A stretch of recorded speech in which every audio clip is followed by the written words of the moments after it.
Të nderuar besimtar, jemi në muajin e shenjtë Muharrem, që është njëkohësisht muaji i parë në kalendarin hënor. Muaji Muharrem është një nga muajt e shenjtë që i ka bërë Allahu Azza wa Jall, dhe është një muaj plot mirësi, dhe është muaji që nis viti i ri hijri, dhe çdo muslimani e kthem pas në historinë e hijretit e emigrimit që bëri profeti alayhi salam bashkë me shokët e tij. Një udhtim i bukur, plot urtësi, një udhtim plot mësime, një udhtim që i mëson gjithë secili prej nesh të reflektojë në jetën e tij të besimit, në raport me sakrificën që njeriu bën për hir të Zotit gjithësisë, në raport me sakrificën që njeriu që ne bëjmë apo nuk bëjmë për fen, për të madhëruar, për të lartësuar emrin e Allahut Azza wa Jall. Dhe pikërisht hijreti duhet t'i kujtoj çdo kujt prej nesh vuajtjet, provat që kaloi profeti alayhi salam bashkë me shokët e tij, por njëkohësisht edhe sakrificën shumë të lartë, shumë fisnike që ata bën dhe e bën vetëm për të lartësuar emrin, fen e Allahut Azza wa Jall. Allahu Azza wa Jall i përshkruan në këtë formë muhaxhirët dhe ensarët në një ajet në surën Al-Anfal, "Walladhina amanu wa hajaru wa jahadu fi sabilillah."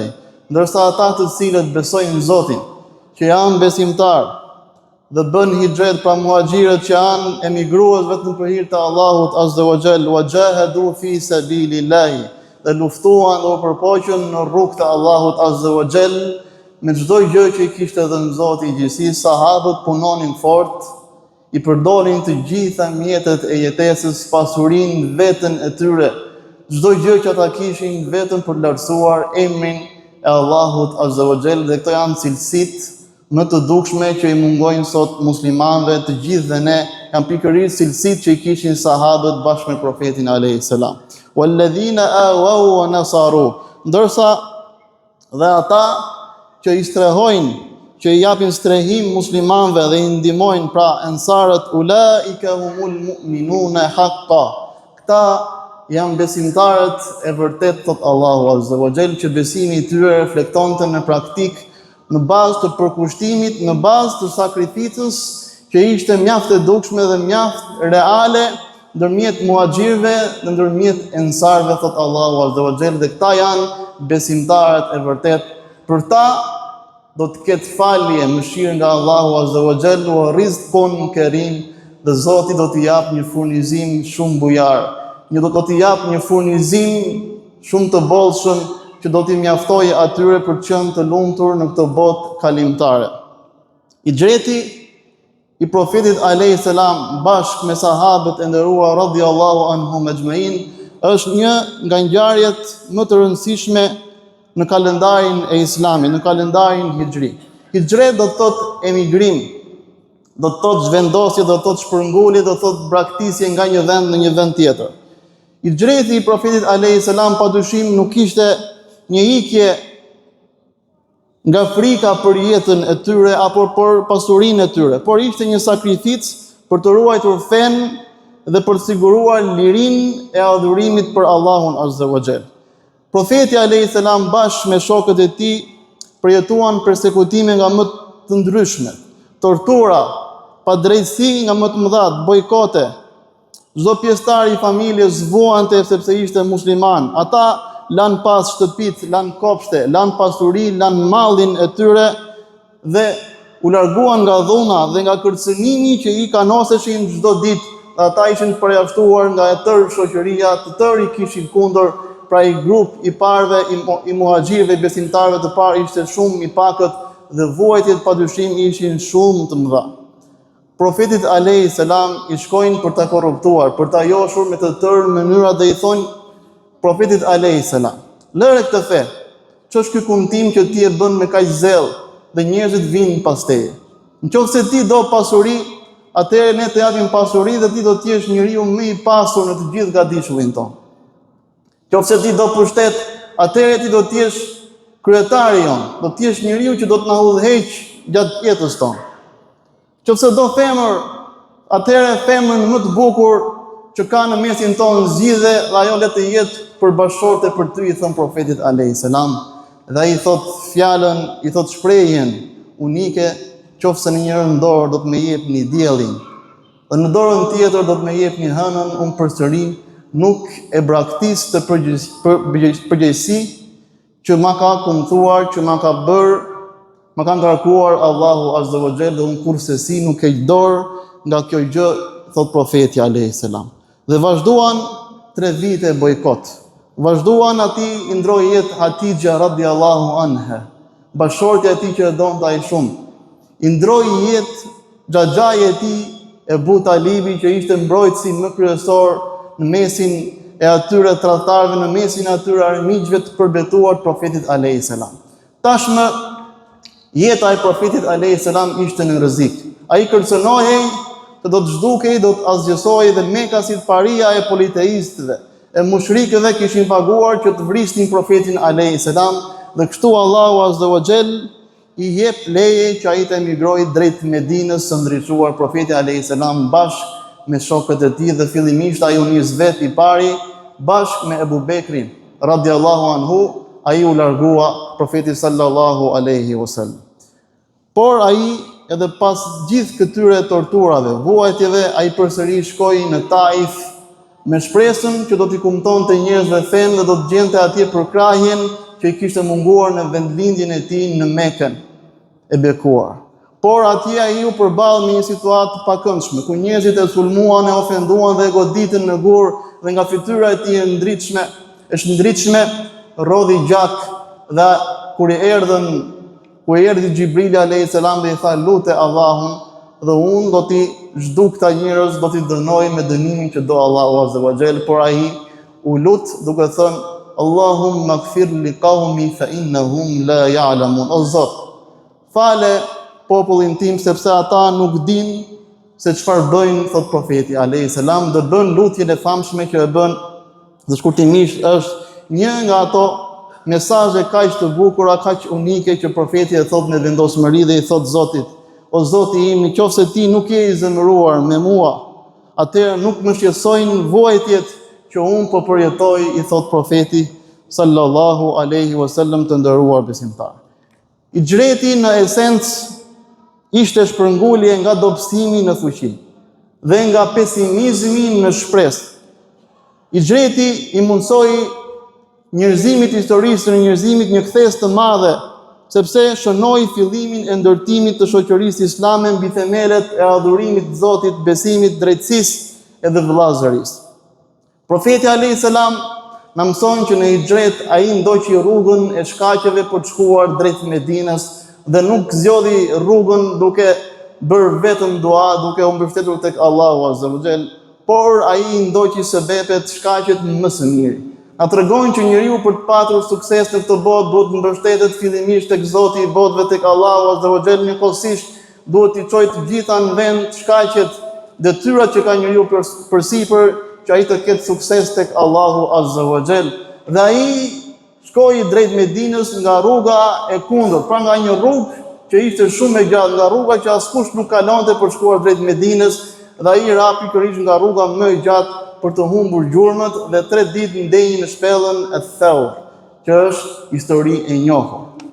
Dhe në shpellën Thawr, kur shkuan armiq për ta zgjësuar, për ta vrarë profetin alayhis salam, mjaftonin që të ulin kokën dhe të shikonin profetin alayhis salam bashkë me shokun e tij Ebu Bekrin radiallahu anhu, që tashmë ishte shumë i shqetësuar, jo për veten e tij, por për shëndetin dhe për jetën e profetit alayhis salam. Dhe profeti me buzëqeshje i thot: çfarë pa ndeth ti o Abu Bekr? Kur ne jemi të dy dhe i treti prej nesh është Allahu Azza wa Jall që na ruan, që na shikon. Pa një besim i palëkundshëm. Idh huma fi lugari, dhe ata dy kur ishin në shpellë, idh yaqulu li sahibihi la tahzan inna Allaha ma'ana, dhe ai thot shokut të tij, profeti pa i thot Ebu Bekrit radiallahu anhu, la tahzan inna Allaha ma'ana, mos u idhëro, mos u mërzit, sepse në të vërtetë Zoti Allahu mbikëqyrësi i çdo gjëje është me ne, i thot profeti alayhis salam. Pa në momentin më kritik për jetën, mbështetja dhe tawakkuli tek Allahu Azza wa Jalla i profetit alayhis salam ishte mjaft i qartë, shumë i dallueshëm. Në momentin që rrezikohet jeta kur ti ke armiq jashtë derës së shpellës, ai thot mos u idhëro, sepse Allahu është me ne. Pra kur Allahu është me ne, muslimani nuk ka pse të shqetësohet, nuk ka pse të hidhërohet, nuk ka pse të mërzitet për sprova që i kalon në këtë botë kalimtare, përderisa ai adhuron Zotin e vetëm, përderisa ai është musliman, është besimtar, çdo sprovë nuk mjafton, nuk meriton që ne t'i kushtojmë më shumë vëmendje, por ne duhet t'i kushtojmë më shumë vëmendje lidhjes tonë, raportit tonë me Allahun Azza wa Jall, nderuar besimtar. Dhe profeti ynë i nderuar shkoi dhe bëri vëllazërimin më të bukur të historisë së njerëzimit, që është vëllazërimi mes muhaxhirëve dhe ensarëve, ku ensarët i pritën më së miri vëllezërit e tyre muhaxhirë dhe ndan pasurinë e tyre, ndan shtëpitë e tyre dhe i pritën me mikpritjen më të bukur që ka parë ndonjëherë njerëzimi, për udhëtimin më të bukur që ka parë ndonjëherë njerëzimi, padyshim që ishte udhëtimi i profetit alayhis salam, pra hijreti nga Mekka drejt Medinës së ndrequar, nderuar besimtarë, dhe profeti ngriti vlerën e vllazërisë mes muslimanëve. Ndërtoi xhamin e parë Kuba, sepse pa xhami, pa dituri, pa adhurim të Allahut Azza wa Jall, sepse xhamia ishte si një shkollë, si një universitet, dhe aty bëheshin të gjitha mësimet, takimet, këshillat e vyera që dilnin nga goja e fjallit të profetit alayhis salam, dhe të gjithë sahabët merrin mësimet më të vyera nga profeti alayhis salam, të nderuar besimtar. Njëkohësisht ne marrim mësim duke bërë një reflektim të thellë në raport me nevojat dhe sakrificat që bëri profeti alayhis salam bashkë me sahabët për hijretin që bëri ai me sahabët e nderuar radhiyallahu anhu, ku çdo kush prej nesh duhet të shohë se çfarë duhet të rregullojë në jetën e tij. Duhet të shohë se çfarë bën çdo besimtar prej ne, çfarë bën ti për fenë e Allahut Azza wa Jall. Çfarë kontribon ti për të lartësuar emrin e Allahut Azza wa Jall. Çfarë bën ti për besimin tënd? Çfarë bën ti për besimin e familjes dhe farefisit tënd? Çfarë bën ti për besimin e shoqërisë e vendit tënd? Çfarë bën ti? A je i dobishëm për shoqërinë tënde, për familjen tënde, për farefisin dhe për vendin ku ti jeton? Njeriu duhet të bëjë një reflektim, një autokritik dhe të marrë mësime nga ky udhtim plot urtësi siç ishte hijreti i profetit alayhis salam. Sot 3 probleme madhore janë në mesin e muslimanëve. E para është ignoranca, e dyta është varfëria dhe e treta është përçarja mes muslimanëve. Dhe ajo para është më e rëndësishmja. Më e rëndësishmja është padyshim dija, dituria të nxënurit, studimi, arsimimi i muslimanëve, që të bëhen njerëz të ta lexojnë jetën, ta lexojnë fenë e Allahut Azza wa Jall, ta njohin fenë e Allahut, ta mësojnë Kur'anin, ta mësojnë Sunetin, ta mësojnë dijen fetare, të mësojnë fenë e tyre, të njohin Zotin e tyre, të njohin normat fetare, të njohin etikën fetare, të njohin moralin se si duhet të jetojë një musliman, jo vetëm në muret e xhamisë, por edhe jashtë xhamisë, të njohin mënyrën se si duhet të jetojë pikërisht në këtë botë kalimtare. Janë urtësitë që ne mund ndjerim nga hijreti i profetit alayhis salam, nderuar besimtar. Profeti e sjell edhe në kohën tonë të tanishme hijretin, duke thënë el muslimu man salima al muslimuna min lisanihi wa yadi. Muslimani është ai që gjithë muslimanët kanë shpëtuar nga gjuha dhe nga dora e tij. Pra muslimani vërtet është ai që nuk i dëmton muslimanët e tjerë me fjalën e tij dhe me dorën e tij, thot profeti alayhis salam. Ndërsa wal muhajiru man hajara ma naha Allahu anhu. Ndërsa muhaxhiri i vërtet në epokën moderne që ne po jetojmë, në kohën që ne po jetojmë, është ai që shpërngulet, që heq dorë nga ato gjëra që Allahu Azza wa Jall ja ka bërë të ndaluara, thot profeti sallallahu alaihi wasallam. Prandaj të jetojmë me frymën e hijretit, duke u përpjekur të jemi më të mirë në besimin tonë, në fenë tonë, me moral dhe me sjellje. Të jemi më të dobishëm për fenë, për familjen, për shoqërinë.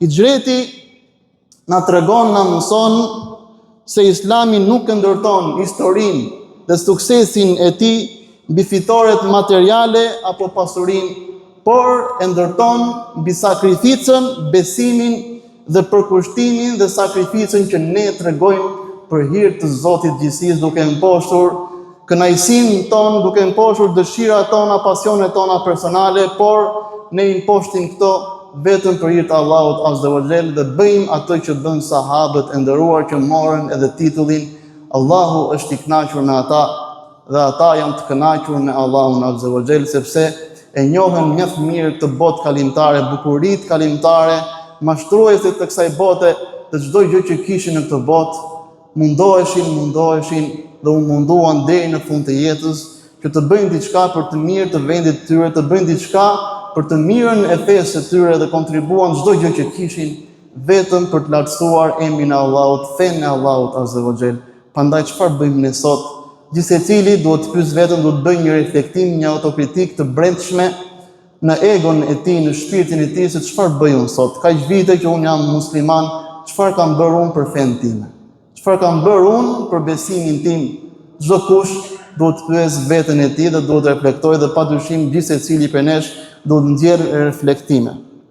Të nderuar besimtar, jemi në muajin Muharrem, që është një nga muajt e shenjtë, ku punët e mira marrin vlerë më të madhe tek Allahu Azza wa Jall dhe gjunahet që mund të bëjë njeriu në muajt e shenjtë, bara e tyre është më e rëndë tek Allahu Azza wa Jall. Profeti alayhis salam na tregon që agjërimi më i mirë pas Ramazanit është agjërimi në muajin Muharrem, që e ka quajtur Shahrullahi Muharrem, muaji i Allahut pa Muharremi, që është muaji i parë në kalendarin hënor nderuar besimtar. Në ditën e 10, që është e njohur si dita e Ashuras, dita e Ashures, muslimani agjeron. Profeti alayhis salam tregohet që kur shkojnë në Medinë pa që hebrejt agjeronin ditën e Ashures.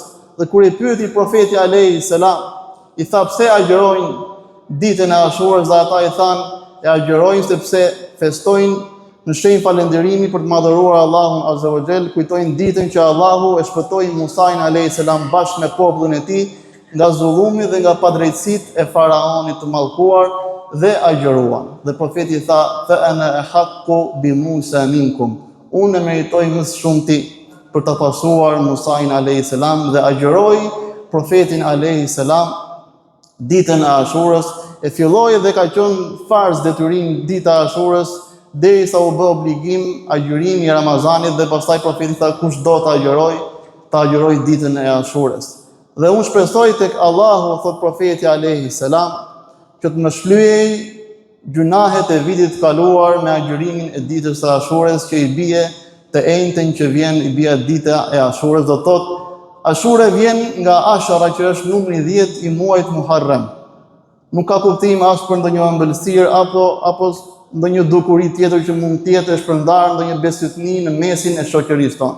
Por thjesht është dita e 10 e muajit Muharrem, në të cilin ne ndodhemi dhe quhet Ashura, pa dita e 10 agjërohet, asgjë tjetër agjërohet vetëm për hir të Allahut Azza wa Jall. Profeti alayhis salam në vitin e fundit tha, la in baqitu ila qabilin la asumanna vitin e ardhshëm, la asumanna at-tasi'a, tha profeti alayhis salam. Qofse do të jem gjallë vitin që do të vi, tha profeti alayhis salam, do të agjëroj edhe ditën e 9, edhe të 10-ën, tha profeti alayhis salam, por ai ndroi jetë dhe nuk e agjëroi dot. Prandaj preferohet të shoqërohet me një ditë para ose me një ditë mbrapa dita e Ashurës. Ai që s'ka mundësi mund të agjërojë ditën e Ashurës, dhe ai që s'ka mundësi edhe mund mos agjërojë, pra nuk është obligim. E lutim Allahun Azza wa Jall që të na falë, që të na mëshirojë dhe të na bëjë që të kuptojmë urtësitë, mësimet, reflektimet që do të nxjerrë gjithë secili prej nesh nga urtësitë e pafundme dhe nga mësimet dhe reflektimet e pafundme që njeriu besimtar me anë të autokritikës, me anë të reflektimit të tij të brendshëm nxjerr nga historia, nga udhëtimi i bukur i hijretit të profetit alayhis salam dhe të sahabëve të tij të nderuar. Lutim Allahun Azza wa Jall që të na falë, që të na mëshirojë dhe së bashku të na bashkojë në xhenetin e tij.